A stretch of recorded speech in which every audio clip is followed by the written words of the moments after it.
नमस्ते। और आज के इस विश्लेषण में सीधे चलते हैं पुरानी दिल्ली की एक तंग गली में। मतलब एक ऐसी जगह जहां सुबह होते ही हवा में तेल और मसालों की एकदम जबरदस्त खुशबू घुल जाती है। लेकिन इस स्वादिष्ट महक के पीछे ना एक बहुत ही गहरी कहानी छिपी है। एक ऐसी कहानी जो इंसान की फितरत, उसके लालच और कर्मों के उस कठोर हिसाब किताब को सामने लाती है जिससे कोई नहीं बच सकता।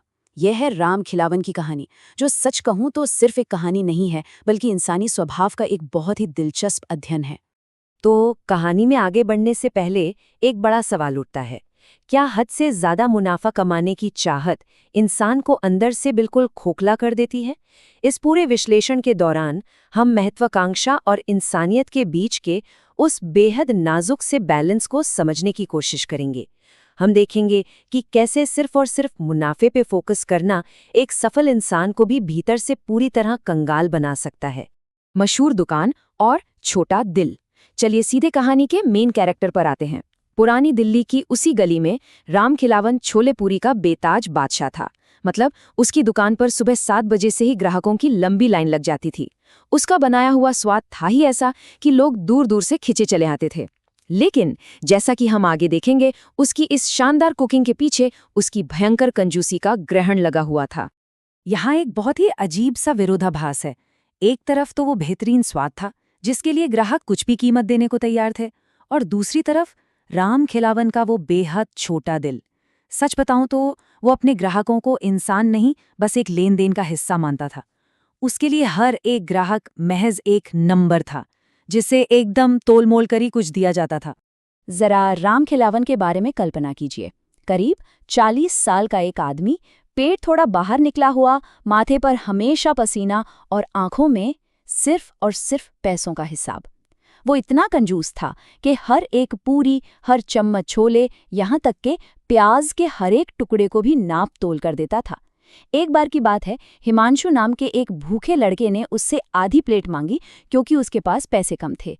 लेकिन राम खिलावन ने उसे एकदम साफ मना कर दिया, जो असल में उसकी शून्य सहानुभूति को दिखाता है। कोई दया नहीं, कुछ नहीं। लालच का क्रूर गणित। अब देखिए, राम खिलावन की ये आदत ना अब सिर्फ एक मामूली कंजूसी नहीं रह गई थी। धीरे धीरे इसने एक बहुत ही क्रूर गणित का रूप ले लिया था। वो बस किसी भी तरह अपने मुनाफे का मार्जिन बढ़ाने के लिए एक खतरनाक जुनून पाल बैठा था। और ये मानसिकता कैसे काम करती थी? उसने हिसाब लगाया कि अगर वो हर ग्राहक की प्लेट से सिर्फ 10 ग्राम, हाँ सिर्फ 10 ग्राम पूरी कम कर दे, तो 100 ग्राहकों के हिसाब से वो दिन भर में पूरे 1000 ग्राम यानी 1 किलो माल बचा सकता है। सुनने में एक छोटा सा गणित लगता है, लेकिन जरा सोचिए, इसके पीछे की सोच हमें बताती है कि कैसे लालच इंसान को हर छोटी चीज से, हर मुमकिन तरीके से फायदा निकालने पर मजबूर कर देता है। उसके इस नैतिक पतन के स्टेप्स बिल्कुल साफ थे। शुरुआत हुई आधी प्लेट देने से मना करने से। फिर उसने पूरी का साइज छोटा करना और उसे पतला बनाना शुरू कर दिया। और हद तो तब हो गई जब और ज्यादा पैसे बचाने के चक्कर में उसने मसालों में मिलावट करना भी शुरू कर दिया। मतलब अपनी दौलत को बढ़ाने के लिए उसने अपनी ईमानदारी से पूरी तरह समझौता कर लिया था। अब इस सारी चालाकी और मिलावट का आखिर नतीजा क्या निकला? एक दिन उसने इन गलत तरीकों से 600 रुपए का एक्स्ट्रा मुनाफा कमाया। और सबसे हैरान करने वाली बात पता है क्या है? इस बेईमानी से उसे कोई अपराध बोध नहीं हुआ, बल्कि एक अजीब सी संतुष्टि मिली। उस रात वो ये सोचकर बड़े सुकून की नींद सोया कि वाह, वो कितना समझदार है। अनदेखी चेतावनियां। यहाँ जो बात सच में सबसे ज्यादा दिलचस्प है वो ये है कि प्रकृति और उसके आसपास का माहौल लगातार उसे रोकने की कोशिश कर रहा था। उसके पतन से पहले ही कई ऐसे रेड फ्लैग्स थे जो उसे वार्निंग दे रहे थे। लेकिन उसने अपने उस लालच के अहंकार में उन सभी चेतावनियों को पूरी तरह से इग्नोर कर दिया। उसकी अपनी माँ शांति देवी उसकी इस बदलती फितरत को रोज देख रही थी। उन्होंने एक बहुत ही गहरी बात कही थी कि जो दूसरों को काटता है अंत में खुद कट जाता है। वो उसे समझा रही थी कि जब इंसान दूसरों का हक मारता है ना, तो आखिर में वो अपना ही नुकसान कर रहा होता है। लेकिन राम खिलावन, उसने अपनी माँ की इस गंभीर बात को बस ये कहकर हवा में उड़ा दिया कि जमाना बदल गया है और वो लालची नहीं है, बल्कि सिर्फ स्मार्ट है। बात सिर्फ घर की नहीं थी, बाहर भी लोग उसे टोक रहे थे। पड़ोस में ही दुकान लगाने वाला जलेबी वाला, जो उसके हर धोखे को अपनी आंखों से देख रहा था, उसने भी रामखिलावन से कहा कि भाई कटौती मत कर, ऊपर वाला सब देख रहा है। वो जलेबी वाला मानो एक मॉरल कंपेस था उसके लिए।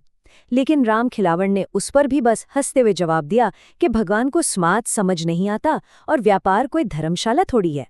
कर्म की भारी कीमत। खैर, जब आप लगातार चेतावनियों को अनसुना करते हैं ना, तो कर्म अपनी कीमत वसूलने के लिए खुद सामने आता है। अब ये कहानी एक बहुत ही सर्द और दुखद मोड़ लेती है, जहां रामखिलावन की हरकतों का नतीजा बहुत ही अचानक और भयानक रूप से उसके सामने आ खड़ा होता है। जरा इस टाइमलाइन को देखिए। महज 24 से 48 घंटों के भीतर उसकी पूरी जिंदगी ताश के पत्तों की तरह बिखर जाती है। सुबह उसकी माँ की जानलेवा खांसी से शुरुआत होती है। दोपहर में वो डॉक्टर की लिखी दवाओं का खर्च गिन रहा होता है। शाम को वो एक बूढ़े और भूखे आदमी को मुफ्त में खाना देने से साफ इनकार कर देता है। और उसी रात अनजाने में जमीन पर गिरे हुए तेल पर फिसलने से उसकी अपनी जान चली जाती है। मतलब सब कुछ कितनी जल्दी खत्म हो गया। तो यहाँ जो सबसे क्रूशियल पॉइंट है वो है उसकी हिचकिचाहट। डॉक्टर ने 3,000 रुपए की दवा तुरंत लाने को कहा था। रामखिलावन के गले में पिछले दिन की 1,800 रुपए की कमाई पड़ी थी। अब इसके बजाय कि वो कहीं से भी बाकी पैसों का इंतजाम करके अपनी माँ की जान बचाता, उसने हिसाब लगाना शुरू कर दिया। उसने सोचा कि अगर वो अपनी दुकान पर 2 दिन और ग्राहकों से कटौती कर ले तो दवा के पैसे बन जाएंगे। और सच कहूं तो इसी ठंडे और क्रूर गणित ने उसे पूरी तरह बर्बाद कर दिया। मौत के बाद का सच। जैसा कि हम देखते हैं, कहानी उसके तेल पर फिसलने और गिरने पर खत्म नहीं होती। मौत के बाद ये कथा एक बहुत ही अलौकिक मोड़ लेती है। अब रामखिलावन एक ऐसे फेज में एंटर करता है जहां उसे अपनी जिंदगी भर की गई गलतियों का असली चेहरा देखना पड़ता है। अगली सुबह उसे बड़ा अजीब सा महसूस होता है। कोई दर्द नहीं है, शरीर में कोई वजन नहीं है। वो अपनी उसी गली में खड़ा है, लेकिन भीड़ उसे पूरी तरह इग्नोर कर रही है। जब वो किसी को छूने की कोशिश करता है ना, तो उसके हाथ हवा के आर पार निकल जाते हैं। तब जाकर उसे इस खौफनाक सच्चाई का एहसास होता है कि वो मर चुका है। वो एक भूत बनकर वहीं फंस गया है। और सबसे बड़ी विडंबना देखिए, वो उसी भूखे लड़के हिमांशु को अपनी दुकान चलाते हुए देखता है। और यहीं पर इस पूरी कहानी की सबसे बड़ी सीख छिपी है। रामखिलावन देखता है कि हिमांशु ग्राहकों को भरपेट खाना दे रहा है। जब कोई उससे पूछता है कि भाई तुम इतना ज्यादा क्यों दे रहे हो, तो हिमांशु एक बहुत ही गहरी बात कहता है। भूख से ज्यादा कभी मत दो, पर भूख से कम भी मत दो। ये बैलेंस का एक एकदम सटीक दर्शन है। सच कहूं तो यही वो नियम था जिसे रामखिलावन को अपनी जिंदगी में अपनाना चाहिए था, लेकिन उसने हमेशा इसे नजरअंदाज किया। एक सपना बनाम एक सौदा। अंत में उसकी दिवंगत माँ की आत्मा उसके सामने आती है और उसे एक आखिरी सबक देती है। रामखिलावन खुद को सही साबित करने के लिए कहता है कि एक बड़ी दुकान खोलना उसका सपना था, लेकिन उसकी माँ उसे समझाती है कि सफलता का जो महल दूसरों को भूखा रखकर बनाया जाए ना, वो कोई सपना नहीं होता, वो केवल एक सौदा होता है। एक ऐसा सौदा जिसमें इंसान अपना ज़मीर ही बेच देता है। तो इस कहानी का अंत कोई सजा सुनाकर नहीं होता, बल्कि एक बहुत ही गहरे विचार के साथ होता है। रामखिलावन को अब हर रोज हिमांशु को उसी दुकान पर उदारता से लोगों को खाना खिलाते हुए देखना होगा, जो हमें इस आखिरी सवाल की ओर ले जाता है। अगर हमारे जीवन के बही खापे में अंतिम मूल्यांकन इस बात पर हो कि हमने दूसरों को क्या दिया, बजाय इसके कि हमने अपने लिए क्या बचाया, तो हमारा अपना हिसाब कैसा दिखेगा? ये एक ऐसा सवाल है जो यकीनन हमें अपनी खुद की महत्वाकांक्षाओं की कीमत पर सोचने के लिए मजबूर कर देता है। इस विश्लेषण से जुड़ने के लिए बहुत बहुत धन्यवाद।